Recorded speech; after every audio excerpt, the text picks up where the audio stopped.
This Liège we're talking about, it was mad then, wasn't it? Oh yeah, oh yeah. Pat and Wiz, you talked to Wiz, they were driving back the last day, hallucinating. There must be. Even the car itself was like, it was like Wiz an oven, wasn't it? Didn't Wiz stop Pat and say, mind the Yeah, burning lorry? There wasn't a burning lorry. Amazing. I did. That was stupid, but But it was mad. when you have done that, you really felt you had done something. The final event, the organiser had a drivers' meeting and with tears in his eyes said, ladies and gentlemen, the police insist we put in secret speed checks. Held up a notice with the location of the speed checks on while Will wrote them down. That's amazing, isn't it? And he had the two tables. This was the table they showed the police. Yeah. A to B, 2 hours. B to C, 2 hours. D to E, 2 hours. So there you are, Mr. Policeman. 2 hours, plenty of time. Fine. This table, which was for the competitors, was the time the controls were open for you. Control 1 closed 1 hour 45 minutes after you'd started. Control 2 closed 3.5 hours after. So unless you pulled back, this they showed it to the police, but it was meaningless. Yeah. John Brown's the best rally organiser in this country. Even he didn't get up to stuff like that. I mean, it couldn't happen today. It wouldn't have happened. We had to change currency going into Bulgaria. Oh, Could take half an hour extra time. Don't be silly. So you're queuing to change currency, losing time. And difficult for petrol. It was difficult for petrol Yes, all the time. Yeah, and presumably it wouldn't be a very good grade either. Well, I had a Bowser made from yes. Dunlop, and we drove from Italy to Bulgaria with 100 odd gallons of fuel on a trailer.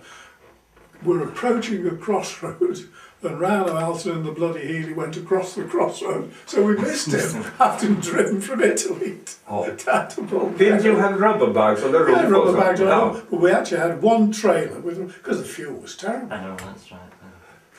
Unlit farm carts, no lighting. 63 or 64, doesn't matter. Petrol problem, and two-stroke Saab tune used a lot of petrol. And we sent one service car from Sweden to go down to bottom of Yugoslavia, a place called Nice, I think, and he said, Oh.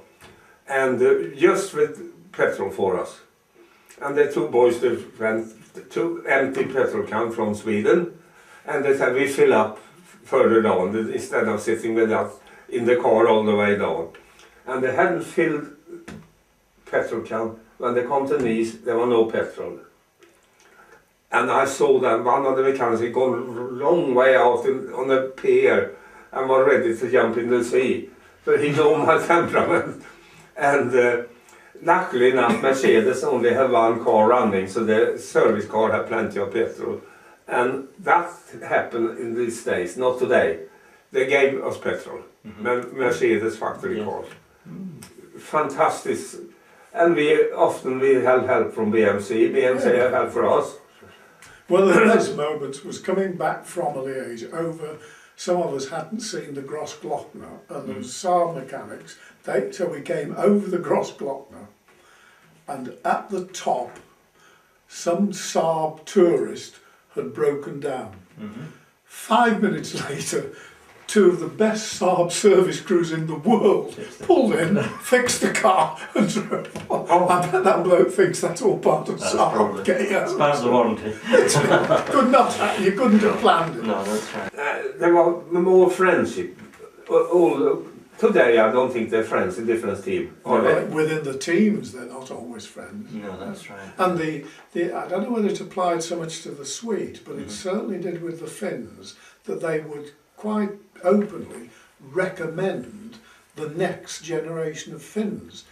Timo and Rauno would say, Hannu Mikkola is pretty good. Yeah. And then somebody said, Harry Vattanen's So they would bring them on as quite well. open. Yeah. Yet they were creating rivals for themselves. Oh, they were very good. Fantastic Finns. Same when we race motorbikes. The next generation got a good bike from That's good. Some from Rauno's father had a nice Norton, and he went after the younger people.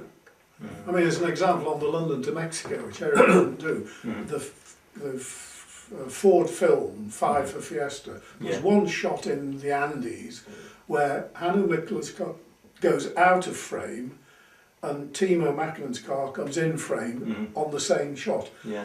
That's because with 4,000 miles to go, Timo came to me and said, I can't catch Hannu, put some welding kit in the back of the car and I'll follow him as a little service car. So for 4,000 miles, Timo just ran with the bloke who won him. A rival, but they were helping each other. That's Why good. do you think that atmosphere's changed? Partly It's the changed emphasis on of, money, isn't it? I think that our world has changed, and I'm not sure that television has necessarily done. I mean, we've been talking about the Monte Carlo Rally. Yeah. The Monte Carlo Rally today doesn't exist as far as the media is concerned. But in those days, we didn't have television, and I'm afraid to say, rallying in quantity on television is quite boring. Here's a rally car. Oh, no, that's Here's another rally car. Oh. You can see that on the M25. You don't need to go on a rally. So it exposed the myth. Yeah. Whereas with days he was talking about, Raymond Baxter broadcast at Fantastic. 11 And he o'clock did, at that's night exactly. on Radio 4. It was wasn't it? a dramatic thing. Oh. Wasn't it? Yeah.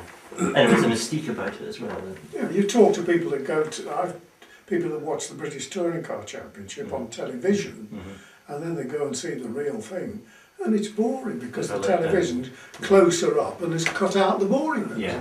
We were lucky. I You think. were, I think we were you were in the golden era. And the bit about modifying cars, if you can think about it, that was the dying days of how motorsport started, because we've all invented a car in 1900, I'll race you to Bordeaux. Yeah. Prove my car's better than yours. Fish. A lot of the hills around here, I'm sure in Scotland, were used by the manufacturer hill climbs to prove the cars. You don't need to do that now. Yeah. In fact, the rest will be thankful. That's the case in point. They used the local car local manufacturer used it though to test the cars. What's worrying, a friend of mine's got two sons who work in Formula One, and they say that they've got colleagues, they're not interested in motorsport. They work in Formula One, they're engineers working in Formula One. It's a job, isn't it? Yeah. They're quite happy if they win because they get a bonus, but they're not passionate. But you're certainly passionate. No. And I say again, all mechanics were top. Yes. Yeah. It was a good team. Oh.